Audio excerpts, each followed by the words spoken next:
Hi everyone, today we're going to be talking about canceling your Netflix subscription or your membership from the TV itself. Now, before we begin, don't forget to like and subscribe. Alright, so from the Netflix app itself on your TV, you can't really cancel your membership. So, what you want to do is under your app library in your TV, you can go to the browser. So, once you go to your TV's browser, what you have to do is you open the browser, and on the link bar you have to type in netflix.com/your account like we have here, and then you have to sign in to your Netflix account.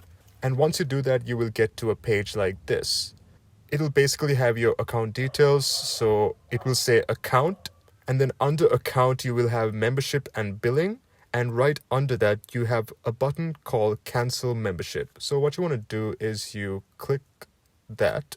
So once you click cancel membership, it will take a small while and you will get into a page like this where it says cancel or change your membership in one click. So once you get to this page, you can either finish your cancellation or you can pause it or you can change your subscription as well. So once you click finish cancellation, you will officially cancel your membership of your Netflix account from your TV. So I hope this helped you guys. So thank you for watching.